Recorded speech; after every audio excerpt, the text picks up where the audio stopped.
सास बहू का झगड़ा। अनामिका की सास पुष्पा अपनी बहू को कुछ खास पसंद नहीं करती थी और इसीलिए दोनों सास बहू में आए दिन झगड़ा होता रहता था। सास बहू के झगड़े के चक्कर में अनामिका के पति मोहित की जिंदगी मुश्किल में पड़ गई थी। बेचारा बार बार माँ और बीवी के झगड़े को सुलझाता ही रहता था, लेकिन दोनों समझने का नाम नहीं लेती थी।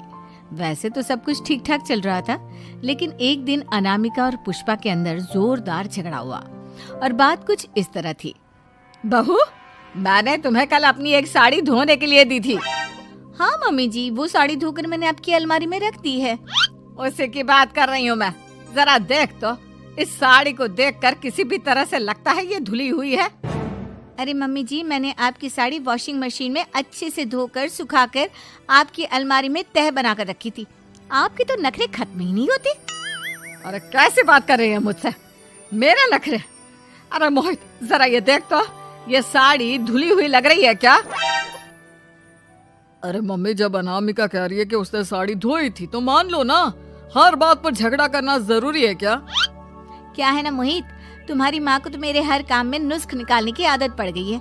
जब तक दो चार खरी खोटी सुना नहीं लेती ना, इनका दिन नहीं निकलता। अरे चुप कर, बहू होकर मुझे जवाब देती हो। एक तो गंदे कपड़े उठाकर अलमारी में रख दिए, ऊपर से कैंची की तरह कचर कचर बोली जा रही हो।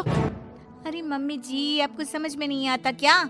मैंने साड़ी धो कर रखी थी, धो कर रखी थी। तो फिर इतनी गंदी क्यों लग रही है? अब मुझे क्या पता मम्मी जी, आप इस पर इस तरह तेल और घी की चिकनाई के दाग लगाकर लाएंगी तो ये मेरी जिम्मेदारी थोड़ी ना है। अरे तो हाथ से धोना चाहिए था ना। मैं आपकी बहू हूँ, नौकरानी नहीं जो एक कपड़ा रगड़ रगड़ कर हाथ से धो दूंगी। आपको पहननी है तो पहनिए, नहीं तो रख दीजिए। तुझे तो मैं अच्छी तरह बताऊंगी, मुझे जवाब देती है। एक दिन सुबह के वक्त, अरे अनामिका, मेरी व्हाइट शर्ट कहाँ है? आज ऑफिस में बहुत बड़ा प्रेजेंटेशन है और मुझे वो व्हाइट शर्ट पहन कर जाना है। मुझे पता है, आपने मुझे 2 दिन पहले ही बता दिया था और आपकी शर्ट मैंने धोकर अच्छी तरह आयरन करके अलमारी में लगा दी है। जाइए वहां से ले लीजिए। अनामिका, ये तुमने क्या किया? ये देखो, शर्ट पर लिपस्टिक का दाग लगा हुआ है और ये तो एक जगह से जल भी गई है। नहीं नहीं मोहित, ऐसा नहीं हो सकता। मैंने तो तुम्हारी शर्ट ठीक से इस्त्री करके अलमारी में लगाई थी। तो फिर ये जल कैसे गई अपने आप? अलमारी में लटके लटके थोड़ी ना जल जाएगी। पर मोहित, मुझे अच्छी तरह याद है। देखो, अपनी गलती को छुपाने की कोशिश मत करो। और अगर शर्ट जल भी गई थी तो तुम्हें पहले बताना चाहिए था ना। मैं नई शर्ट लेकर आ जाता। अब ऐन वक्त पर शर्ट कहाँ से लेकर आऊं? मेरा इतना इम्पोर्टेंट प्रेजेंटेशन था, सब खराब हो जाएगा। अरे बेटा, क्यों परेशान होता है? ये देख, मैंने तेरे लिए पहले से ही एक नई व्हाइट शर्ट ला कर रखी है। लेकिन मम्मी, आप मेरे लिए व्हाइट शर्ट क्यों लेकर आई?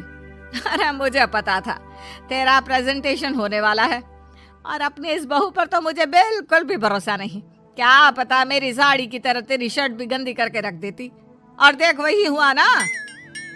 बेटा, सारी टेंशन छोड़ और ये नई शर्ट पहन कर जा। थैंक यू मम्मी, आज तो आपने बचा लिया मुझे। कुछ दिनों के बाद, अरे अनामिका, जानती हो, ऑफिस में मेरा जो दोस्त है ना अमर, आज उसका बर्थडे है और उसे तुम्हारे हाथ का चॉकलेट केक बहुत पसंद है। थोड़ा सा बनाकर टिफिन में रख दो ना प्लीज। हाँ हाँ, क्यों नहीं। मैं बहुत अच्छा केक बनाकर आपके दोस्त के लिए रख दूंगी। तुम्हारे हाथ का खाना खाकर तो वैसे ही मेरे ऑफिस के सारे लोग इतनी तारीफ करते हैं, क्या बताऊं। आप प्लीज एक अच्छा सा केक और बना दो, मेरी तो ऑफिस में शान बढ़ जाएगी। अनामिका केक बनाने के लिए रख देती है। पुष्पा चुपचाप जाकर उस पर ढेर सारा नमक डाल देती है। देख अमर, तेरी भाभी ने तेरे लिए चॉकलेट केक बनाकर भेजा है, तुझे बहुत पसंद है ना? यार, तू बहुत किस्मत वाला है, भाभी इतना अच्छा खाना बनाती है और साथ में केक भी। वैसे भाभी को थैंक यू बोलना। थैंक यू बाद में, पहले तो ये केक खा कर देख। बहुत मेहनत से बनाया है अनामिका ने। अरे यार, इस केक में तो बहुत सारा नमक है। लगता है भाभी ने शक्कर की जगह खूब सारा नमक डाल दिया है। अरे मोहित, तू तो अपनी बीवी की कुकिंग की बहुत तारीफ करता फिरता है। जरा पूछना अपनी बीवी से, केक में नमक कब से डलने लग गया। क्या यार, तुझे भी मेरा ही जन्मदिन मिला था बिगाड़ने के लिए? केक नहीं लाना था तो मत लाता, कम से कम मुझे इस तरह नमक वाला केक तो नहीं खिलाता। अरे नहीं यार, अनामिका ऐसा नहीं कर सकती, जरूर कुछ गड़बड़ हुई होगी। घर जाने के बाद अनामिका, अगर तुम्हारा केक बनाने का मन नहीं था तो ना बनाती, लेकिन मेरी बेइज्जती करवाने की क्या जरूरत थी? अरे आपकी बेइज्जती, ये आप क्या कह रहे हैं? मैंने तो सुबह आपको इतने अच्छे तरीके से केक बना कर दिया था। हाँ, लेकिन उसमें इतना सारा नमक डाल दिया था कि आज ऑफिस में मेरा अच्छा खासा मजाक बना है। मेरे सारे दोस्त हंस रहे थे मुझ पर। अरे बेटा, मैंने तो तुझे पहले ही समझाने की कोशिश की थी। एक नंबर की गैर जिम्मेदार है ये लड़की, कोई काम ठीक से नहीं करती। उस दिन भी गंदी साड़ी रख दी थी मेरी अलमारी में और झूठ बोल रही थी। कुछ दिनों के बाद अनामिका देखो, मैंने अपना लैपटॉप चार्जिंग पर लगाया है, उसे अच्छी तरह चार्ज होने देना। मेरी एक अर्जेंट मीटिंग है, प्लीज बीच में से हटाना मत। हाँ हाँ ठीक है, मैं नहीं हटाऊंगी। पुष्पा चुपचाप से जाकर चार्जिंग का बटन बंद कर देती है। थोड़ी देर बाद अरे ये लैपटॉप चार्ज क्यों नहीं हुआ? और ये बटन किसने ऑफ कर दिया? अनामिका इधर आओ। क्या हुआ? क्यों चिल्ला रहे इतना? अनामिका, मैंने तुमसे कहा था ना, मेरा लैपटॉप चार्जिंग पर लगा हुआ है, मेरी अर्जेंट मीटिंग है। तुमने इसका स्विच ऑफ क्यों कर दिया? अरे मैंने ऐसा कुछ नहीं किया, मैं क्यों स्विच ऑफ करूंगी? कुछ दिनों से देख रहा हूँ अनामिका, तुम मेरा हर काम बिगाड़ देती हो। देखो ये अच्छी आदत थी, कम से कम तुम्हें इस बात का तो ध्यान रखना चाहिए था कि मेरी कितनी इंपॉर्टेंट मीटिंग थी। अब क्या करूंगा मैं? आई एम सॉरी मोहित, लेकिन सच में मैंने जानबूझकर कुछ नहीं किया। अगर जानबूझकर नहीं किया तो क्या सब कुछ अपने आप हो जाता है? कभी मेरी शर्ट जल जाती है, कभी केक में नमक डल जाता है। आप मेरी बात क्यों नहीं सुनते? मैंने जानबूझकर कुछ नहीं किया। फिर से वही बात। अरे कितनी बार तुम्हें समझा चुका हूँ, इस तरह मेरा काम बार बार मत बिगाड़ा करो। तुम जानती हो मुझे कितनी प्रॉब्लम होती है। ऑफिस में तो पहले ही बेइज्जती करा चुकी हो, और अब ये मीटिंग, ये भी मेरे हाथ से निकल गई। अनामिका की समझ में कुछ नहीं आता कि आखिर उसके साथ ये सब क्या हो रहा था और क्यों हो रहा था। मोहित अपने ऑफिस से कुछ फाइल लेकर घर आता है।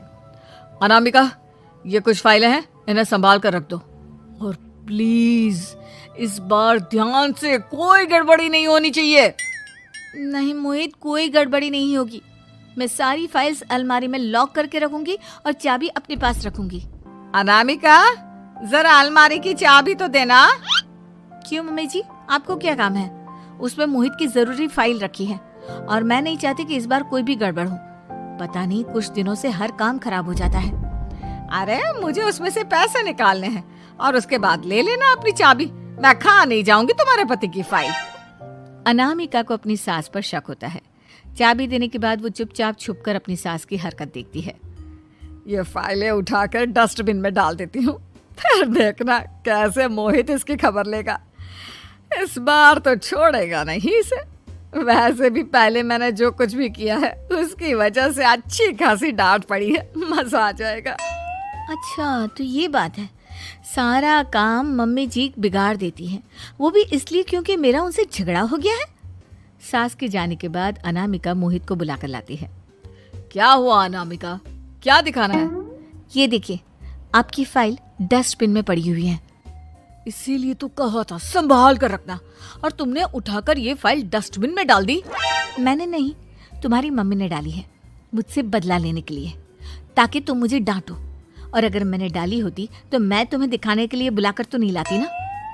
सही कह रही हो, मैं अभी मम्मी से जाकर बात करता हूँ। मम्मी, सच सच बताइए, मेरी फाइल अलमारी में से निकालकर डस्टबिन में आपने डाली थी ना? अरे अपनी माँ पर इल्जाम लगाता है, शर्म नहीं आती तुझे? मैं इल्जाम नहीं लगा रहा हूँ मम्मी, जो सच है वही पूछ रहा हूँ। आप जल्दी से बताइए आपने ऐसा क्यों किया? अरे तो क्या करती, तेरी बीवी मुझसे झगड़ा करती है, उल्टे सीधे जवाब देती है, मुझे उससे बदला लेना था। अरे मम्मी, लेकिन आप दोनों के झगड़े के चक्कर में मेरा कितना नुकसान हुआ है, ये कभी सोचा आपने? मम्मी जी, अगर आपका बदला पूरा हो गया हो तो आइंदा ऐसी कोई हरकत मत करना, क्योंकि अब आपकी सच्चाई हमारे सामने आ चुकी है। यह तो वक्त ही बताएगा मैं क्या करूंगी और क्या नहीं। मम्मी जी, कहा ना आप ऐसा कुछ नहीं करेंगी। अरे मेरी जो मर्जी आएगी वो मैं करूंगी। मेरा सर घूम रहा है। सास बहू के झगड़े में मेरी जिंदगी का तो कचरा हो गया है, कचरा।